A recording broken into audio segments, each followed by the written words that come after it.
In the ever-shifting world of American politics, there's one thing President Donald Trump has mastered: the art of the economic weave. It's a phrase he coined, explaining how he tackles complex issues, throwing out a multitude of proposals that, to him, all come together brilliantly. But behind the rhetoric, there lies a deeper question: does this weave really work? From high housing costs to interest rates and gas prices, Trump has tackled it all. Yet, his approach has raised eyebrows and sparked debate.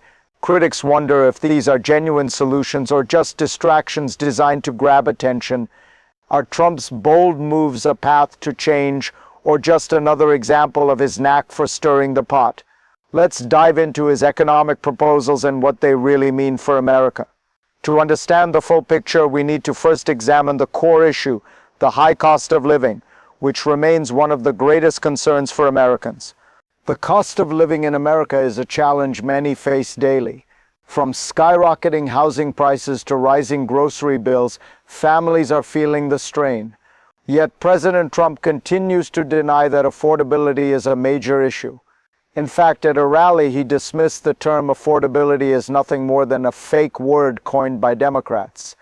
Despite this, his administration has introduced a series of proposals aimed at tackling high prices.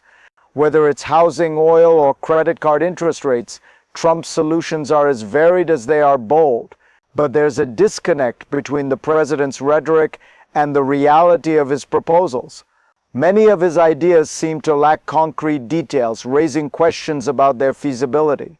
The truth is, Trump's weave approach, where he throws out multiple economic fixes without a clear plan, mirrors his overall strategy: make waves, create headlines. But is there substance behind it? To fully understand his approach, we need to look at the historical context and the origins of these economic problems. The issues that Trump is now grappling with didn't arise overnight. They are deeply rooted in years of economic policy and global trends. For decades, the U.S. has faced a growing wealth gap, rising healthcare costs, and an ever-expanding housing crisis. The mechanisms that fuel these issues are complex, ranging from inflation and supply chain disruptions to the dominance of large institutional investors in key markets. Trump's proposals are reactions to these long-standing problems, but they don't offer a simple solution. His ban on institutional investors buying single-family homes, for example, aims to increase housing availability. But this overlooks the larger structural issues that continue to drive prices up. And while his call for lower interest rates sounds appealing, the question remains: can these actions really shift the broader economic landscape, or are they just short-term measures meant to appease his base?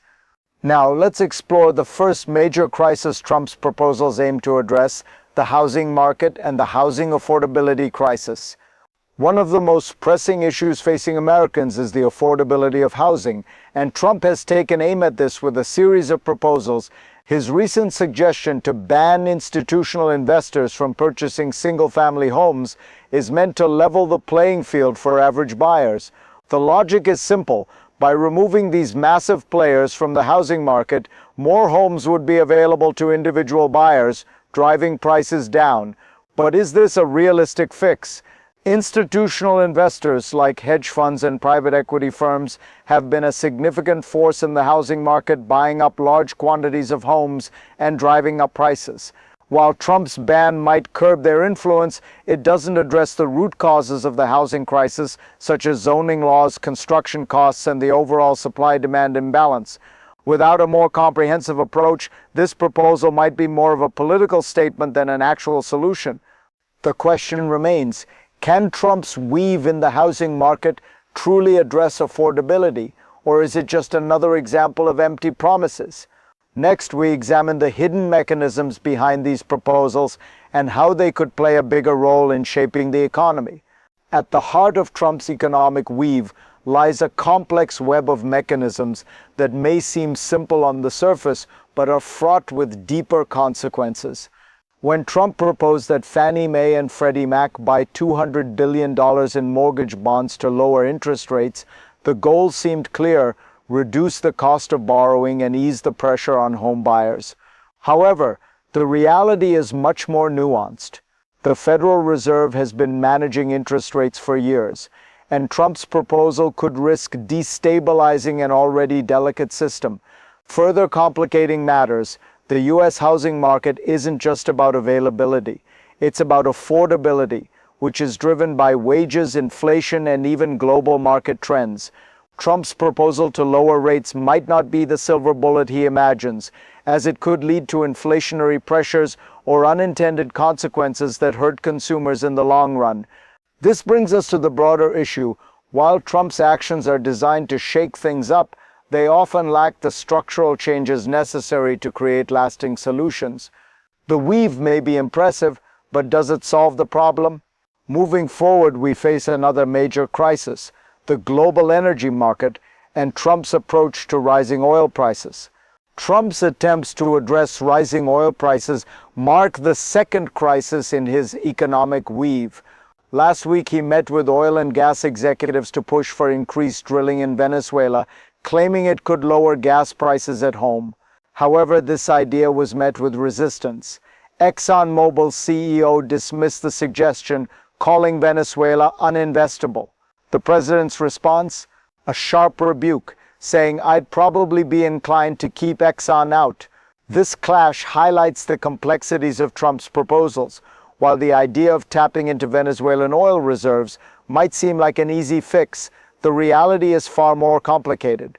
Venezuela's political instability, lack of infrastructure, and uncertain market conditions make it an unattractive option for long-term investment.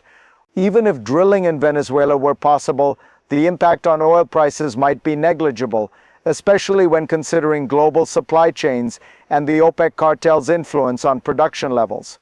Trump's actions, while bold, often ignore the deeper systemic issues that fuel high energy prices.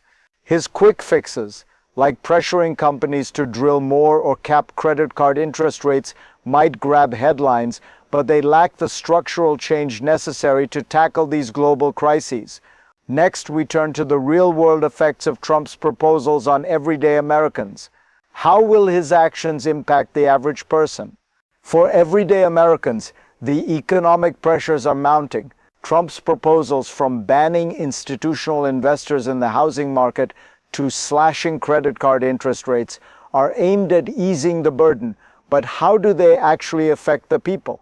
The truth is, while some might cheer at the thought of lower interest rates, others might face unintended consequences.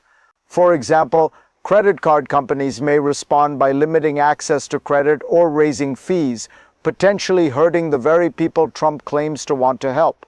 Meanwhile, his proposal to lower gas prices by pressuring oil companies could have a negative impact on jobs in the energy sector, where many rely on high-paying roles in oil extraction.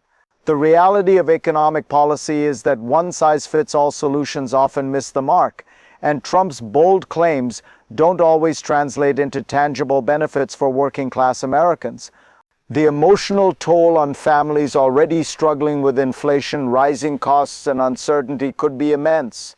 As we think about how these proposals will affect your life, it's important to ask, are these solutions truly in your best interest? Let's now examine the global ramifications of these policies and how they ripple across the world stage. Trump's economic proposals don't just affect Americans, they have far-reaching global consequences. His call for increased oil drilling in Venezuela, for instance, is not just about lowering gas prices at home. It's a geopolitical move that could shift power dynamics in Latin America. Venezuela, already struggling with economic instability, has become a strategic pawn in Trump's broader energy strategy. By pressuring oil companies to invest in a country with uncertain prospects, the U.S. risks alienating global allies and courting international controversy. Furthermore, his stance on interest rates and credit card reform sends a message to the global market about America's economic priorities. The Federal Reserve's independence, long a cornerstone of U.S. financial policy, is increasingly under attack, and this could unsettle international investors who depend on stability. Trump's policies could also complicate relations with China and Europe, especially if his actions lead to trade tensions or disrupt established financial systems. The global economy is interconnected, and a disruption in one area often sends shockwaves across borders. The question is, how long can Trump's economic weave maintain this delicate balance? Now let's look ahead and explore the potential future scenarios. Will Trump's economic vision deliver or lead to more challenges? As we look to the future, three distinct scenarios emerge from Trump's economic weave, each with its own set of possibilities. The best case: Trump's proposals result in significant economic reform. Interest rates drop, making housing more affordable, and the housing market stabilizes. Gas prices fall, giving consumers more spending power. Credit card companies are forced to lower fees, easing financial strain on Americans. If these measures lead to a tangible improvement in daily life for average citizens, Trump's economic vision could set the stage for a major political win, resonating with voters who feel the pressure of rising costs. The middle ground: the proposals have limited success. Some areas like interest rates might see temporary relief, but global factors such as supply chain issues or geopolitical tensions dampen the overall effect. The housing crisis remains a persistent challenge, and while oil prices might dip momentarily, they rise again due to global demand. The economy continues to be volatile, leaving many Americans feeling uncertain. The worst case: Trump's proposals backfire, either due to legal challenges, ineffective implementation, or unintended consequences. The housing market could experience a short-term surge in demand, driving prices even higher. Global backlash and domestic opposition lead to policy stagnation, and the American public remains dissatisfied with the lack of real lasting change. Bridge to Part 10. In the end, Trump's economic vision must be tested by time. Let's conclude with an insight into his broader strategy and its potential future impact. In the end, Trump's weave approach is more than just a collection of proposals. It's a bold, often chaotic vision of how to address America's economic challenges. But behind the spectacle, there remains a fundamental question: can these ideas truly bring about lasting change? The reality is that Trump's style of governance, marked by rapid-fire proposals and a reliance on bold, headline-grabbing actions, often leaves us wondering if there's enough substance to back up his claims. His weave might be brilliant in its ability to capture attention, but whether it can translate into meaningful results is another matter entirely. As we look forward, one thing is clear: the future of the American economy is uncertain. Trump's vision may succeed, fail, or land somewhere in between, but the impact of his policies will undoubtedly be felt for years to come. Whether his weave leads to prosperity or further division depends on how these proposals are implemented, and more importantly, how they are received by Congress, the courts, and the American people. The question now is, what's next for Trump's economic plan, and will it truly create the change that America needs?